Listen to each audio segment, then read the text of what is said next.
नमस्कार और स्वागत है। आज हम बात करने वाले हैं राजस्थान की। वही जिसे अक्सर बस राजाओं की भूमि कह दिया जाता है ना। हाँ बिल्कुल, एक तरह का फ्रेम बन गया है। सही। पर हमारे पास जो जानकारी है वो इसके इतिहास, संस्कृति, भूगोल मतलब कई कई परतों को खोलती है।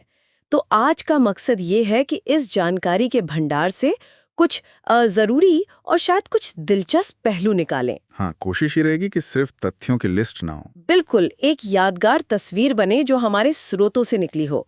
देखिए, राजस्थान भारत का सबसे बड़ा राज्य है क्षेत्रफल में, ये तो हम जानते हैं। हाँ, लगभग 10.4% हिस्सा देश का। लेकिन ये सिर्फ रेगिस्तान और किले नहीं है। यहाँ की कहानी तो हजारों साल पुरानी है। संस्कृति भी बहुत रंगीन है और संसाधन भी कम नहीं है। तो चलिए शुरू करते हैं ये पड़ताल। सबसे पहले थोड़ा सा भूगोल देख लेते हैं। एरिया तो 3,42,000 वर्ग किलोमीटर से ज्यादा। और नक्शे पे देखें तो एक अजीब सा विषम कोणीय चतुर्भुज जैसा आकार है। अच्छा, मैंने कभी इस तरह सोचा नहीं। हाँ, और लंबाई चौड़ाई देखें तो उत्तर से दक्षिण करीब 826 किलोमीटर और पूर्व से पश्चिम 869 किलोमीटर। काफी फैला हुआ है। और पड़ोसी राज्य? हाँ, पंजाब, हरियाणा, उत्तर प्रदेश, मध्य प्रदेश, गुजरात और पश्चिम में तो पाकिस्तान से काफी लंबी सीमा लगती है। ठीक है। और स्थापना दिवस? वो 30 मार्च 1949। जी। राजधानी? जयपुर, जिसे पिंक सिटी भी कहते हैं। और राज्य के अपने प्रतीक भी हैं। जैसे फूल रोहेड़ा है। पक्षी गोडावण। हाँ, ग्रेट इंडियन बस्टर्ड। और पशु ऊंट और चिंकारा। दो हैं, ऊंट पशुधन श्रेणी में और चिंकारा वन्यजीव श्रेणी में। अच्छा। पेड़ खेजड़ी। हाँ। नाच घूमर। हाँ। और खेल बास्केटबॉल। हाँ, और ये जो प्रतीक है ना, ये सिर्फ नाम के लिए नहीं है। मतलब? इनमें गहरे मतलब छिपे हैं। जैसे आपने खेजड़ी की बात की। हाँ, खेजड़ी। उसे रेगिस्तान का कल्प वृक्ष भी कहते हैं। और क्यों कहते हैं? क्योंकि वो कम पानी में भी खड़ा रहता है। ये यहाँ के जीवन की मतलब सहनशीलता का प्रतीक है। सही बात है। और गोडावण जिसकी बात हुई, वो आज गंभीर रूप से लुप्तप्राय है, क्रिटिकली एंडेंजर्ड। ओ। तो ये प्रतीक हमें याद दिलाता है कि राजस्थान की पहचान उसके पर्यावरण से कितनी जुड़ी है और उसे बचाना कितना जरूरी है। बिल्कुल। और आबादी की बात करें तो? लगभग 6.85 करोड़। हाँ, उस स्रोत के अनुसार। जाहिर है ये आंकड़े बदलते रहते हैं। जयपुर सबसे ज्यादा आबादी वाला जिला है। और सबसे कम? जैसलमेर। हाँ, जैसलमेर। साक्षरता में कोटा काफी आगे है। और जालोर थोड़ा पीछे। जी। और जनजातियों में मीणा समुदाय सबसे बड़ा है। अच्छा। और अर्थव्यवस्था में सूती वस्त्र उद्योग का काफी नाम है, सुना है। हाँ, ये एक प्रमुख उद्योग है वहाँ का। चलिए अब थोड़ा इतिहास में चलते हैं। यहाँ की जड़ें तो बहुत पुरानी लगती हैं, 5,000 साल। उससे भी ज्यादा शायद। सिंधु घाटी सभ्यता से जुड़ाव है। हनुमानगढ़ में कालीबंगा की साइट मिली है। हाँ, कालीबंगा तो बहुत महत्वपूर्ण साइट है। बिल्कुल। और वैदिक काल का मत्स्य साम्राज्य भी यहीं था। राजधानी विराटनगर थी। फिर एक दौर आता है 8वीं से 11वीं सदी का, गुर्जर प्रतिहारों का। अच्छा, उनके बारे में बताइए।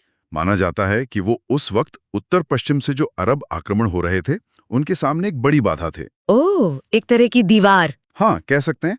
इस इलाके को तब गुर्जर त्रा भी कहते थे। कई इतिहासकार मानते हैं कि उत्तर भारत की सुरक्षा में इनकी भूमिका अहम थी। दिलचस्प। फिर आता है मध्यकाल, राजपूतों का दौर। हाँ, राजपूत शौर्य और मुगल सल्तनत के साथ जो टकराव चला, पृथ्वीराज चौहान और तराइन की लड़ाइयां तो सभी जानते हैं। बिल्कुल। फिर मेवाड़ में राणा कुंभा और राणा सांगा का उदय हुआ। और फिर जाहिर है महाराणा प्रताप। हाँ, महाराणा प्रताप का नाम तो अपने आप में ही काफी है। मुगलों की अधीनता स्वीकार ना करने का उनका प्रण और मेवाड़ की आजादी के लिए उनका जो संघर्ष था, वो आज भी वीरता का प्रतीक माना जाता है। और वीर दुर्गादास राठौड़ ने भी औरंगजेब को चुनौती दी थी। सही। देखिए, ये सिर्फ राजाओं और उनकी लड़ाइयों की कहानी नहीं है। हाँ। ये उस भावना को दर्शाती है जिसे ये राजस्थानी स्वाभिमान कहते हैं।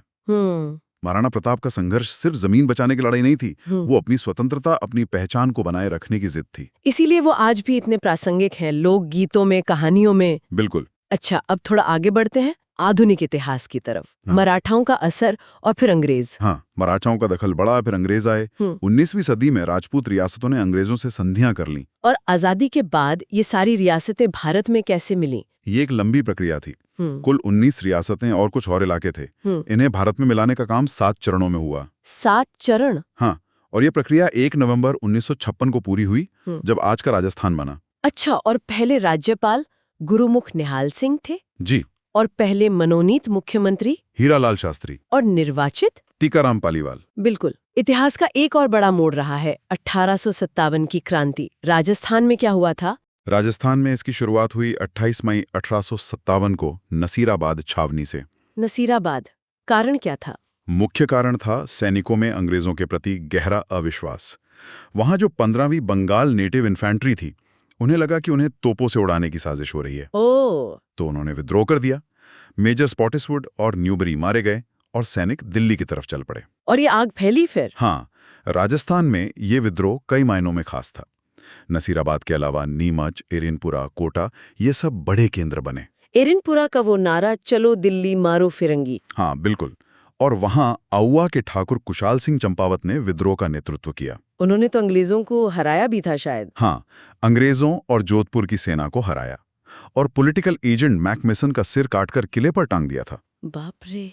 ये दिखाता है कि स्थानीय शासकों की, मतलब सामंतों की भी भूमिका थी। बिल्कुल।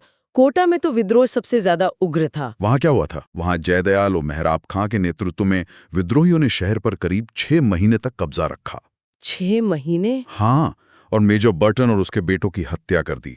ये दिखाता है कि ये सिर्फ सिपाहियों का विद्रोह नहीं था, इसमें आम लोग भी शामिल थे। और कुछ अनोखी बातें भी हैं इससे जुड़ी। जैसे धौलपुर अकेली ऐसी रियासत थी जहां विद्रोह की कमान बाहर से आए क्रांतिकारियों के हाथ में थी, इंदौर और ग्वालियर से। अच्छा। और बीकानेर के राजा सरदार सिंह, वो अकेले ऐसे शासक थे जो अपनी सेना लेकर राज्य से बाहर पंजाब तक गए अंग्रेजों की मदद करने। वाह, बिल्कुल उल्टी बात। हाँ, और टोंक में महिलाओं ने भी भाग लिया था, ऐसा जिक्र मिलता है।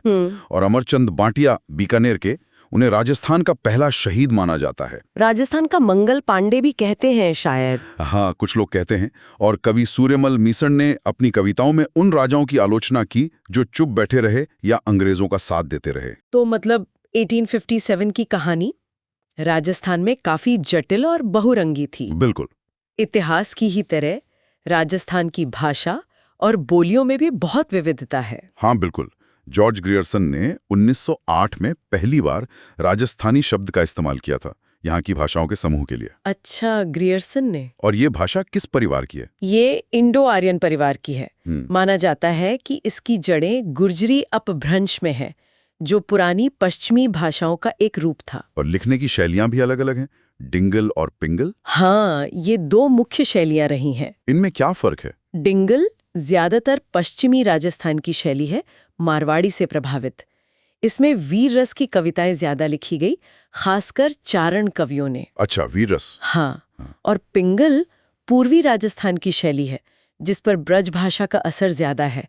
ये थोड़ी मधुर मानी जाती है और इसे भाट कवि ज्यादा इस्तेमाल करते थे। तो ये सिर्फ लिखने का तरीका नहीं, सांस्कृतिक प्रभाव भी दिखाती हैं। बिल्कुल। और आम बोलचाल की बोलियां, वो तो बहुत सारी होंगी। हाँ, बहुत विविधताएं हैं।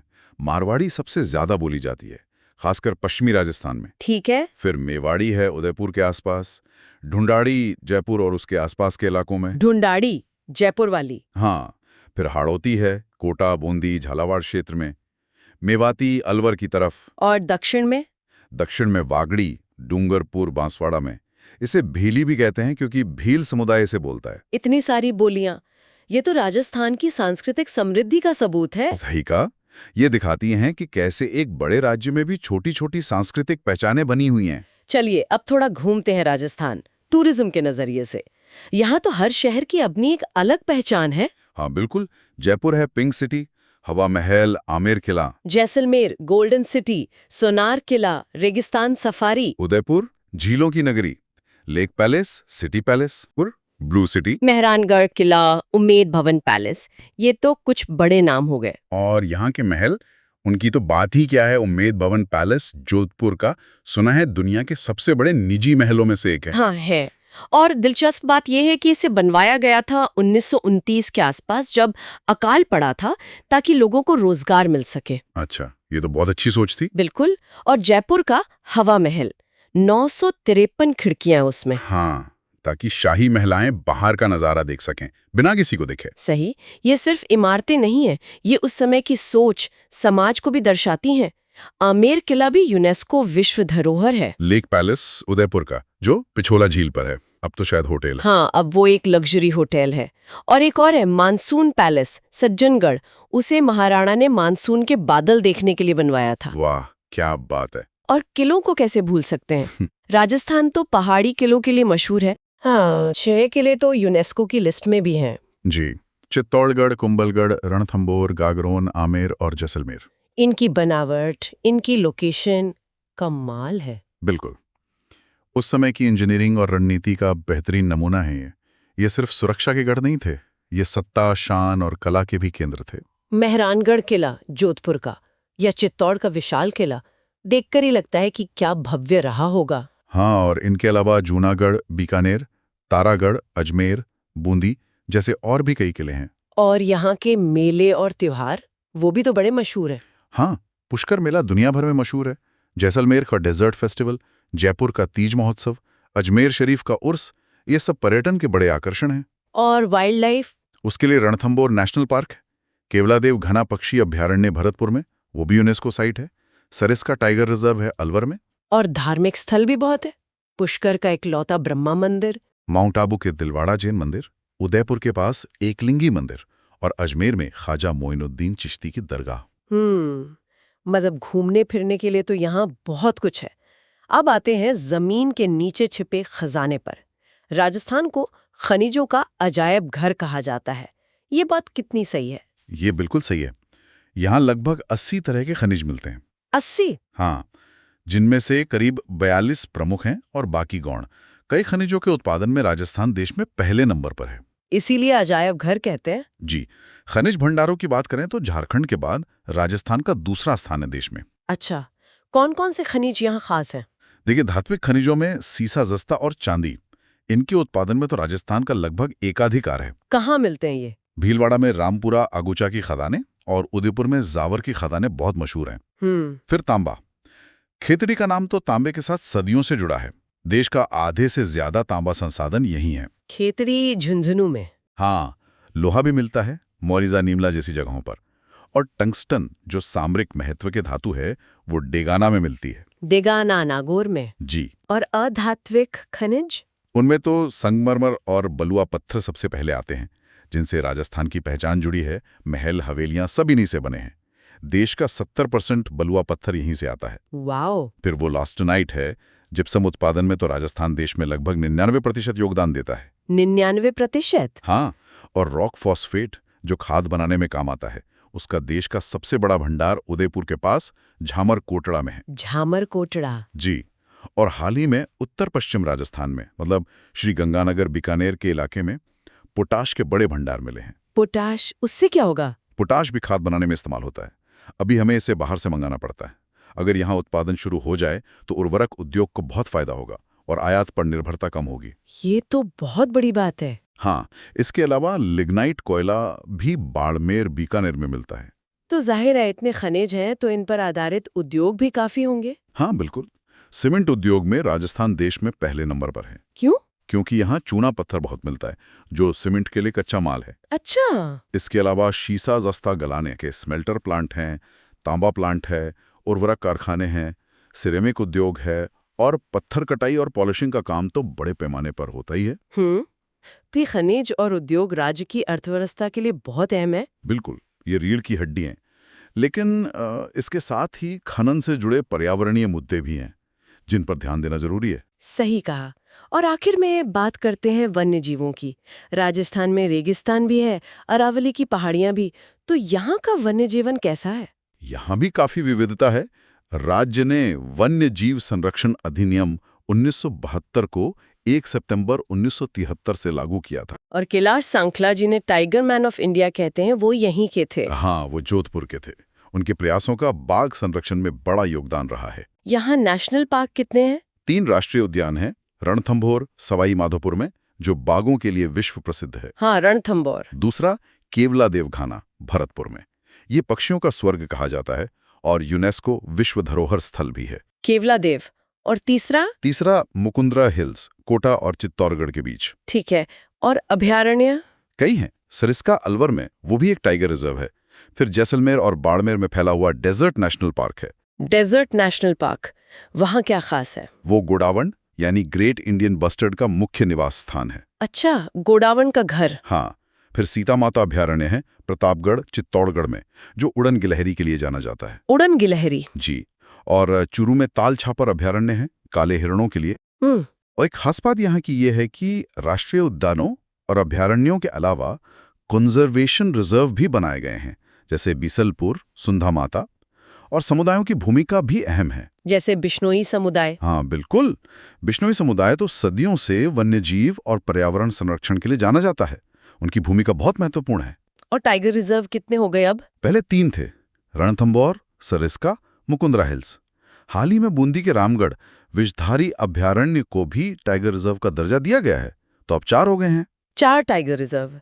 लेकिन चुनौतियां तो होंगी ही, खासकर गोडावण जैसी प्रजातियों के लिए, जिनका आपने जिक्र किया कि वो गंभीर रूप से लुप्त प्राय हैं। चुनौतियां बहुत बड़ी हैं। गोडावण आज वाकई विलुप्त होने की कगार पर है। उनकी संख्या बहुत कम रह गई है। ऐसा क्यों हुआ? कई कारण हैं। उनके रहने की जगह कम होना, शिकार, बिजली की तारों से टकराना। बाघ भी IUCN की रेड लिस्ट में लुप्तप्राय यानी एंडेंजर्ड श्रेणी में हैं। और पौधों की भी कोई संकटग्रस्त प्रजातियां हैं? हाँ, कुछ हैं। जैसे माउंट आबू क्षेत्र में कुछ खास पौधे मिलते हैं, डिक्लिप्टेरा एबेंसिस और सेरोपेजिया ओडोराटा, जो संकट में हैं। तो मतलब विकास और संरक्षण के बीच संतुलन बनाना बहुत जरूरी है। बिल्कुल, विकास की जरूरतें हैं, इंसानी आबादी का दबाव बढ़ रहा है, पर्यावरण बदल रहा है। इन सब के बीच इन अनमोल प्रजातियों को बचाना एक बहुत बड़ी और जरूरी लड़ाई है। ये दिखाता है कि राजस्थान की संपदा सिर्फ महलों और खनिजों तक सीमित नहीं है। इसका जो कुदरती खजाना है वो भी उतना ही कीमती है, और उसे सहेजना हम सबकी जिम्मेदारी है। तो हमने आज देखा कि राजस्थान वाकई सिर्फ रेगिस्तान और रजवाड़ों की भूमि नहीं है। नहीं, बिल्कुल नहीं। सिंधु घाटी सभ्यता से लेकर आज के भारत तक, वीरता के कहानियों से लेकर कला के नमूनों तक, जमीन के नीचे के खनिजों से लेकर आसमान में उड़ते गोडावण तक, यहाँ हर परत में एक नई दुनिया है, एक नई कहानी है। सही कहा। यहाँ के किले सिर्फ पत्थर की दीवारें नहीं हैं, वो इतिहास के सबक हैं। यहाँ की अलग अलग बोलियां बताती हैं कि एकता में अनेकता कैसे जीती है। यहाँ की जमीन अगर खनिज उगलती है तो वहीं गोडावण जैसे पक्षी हमें हमारी जिम्मेदारियों का एहसास भी कराते हैं। ये विरोधाभासों और समृद्धियों का एक बहुत ही अनूठा संगम है। इस पूरी चर्चा के बाद एक सवाल शायद मन में घूमता है। क्या? कि राजस्थान जो इतनी शानदार विरासत और इतनी अनमोल प्राकृतिक संपदा का मालिक है, वो इसे भविष्य की पीढ़ियों के लिए कैसे सहेज कर रख पाएगा, खासकर तब जब वो इतनी तेजी से बदलती दुनिया का आधुनिकता का हिस्सा बन रहा है। ये बहुत बड़ा सवाल है। शायद इसी संतुलन को साधने में ही असली चुनौती है, और शायद अवसर भी। बिल्कुल, इसी पर सोचने की जरूरत है।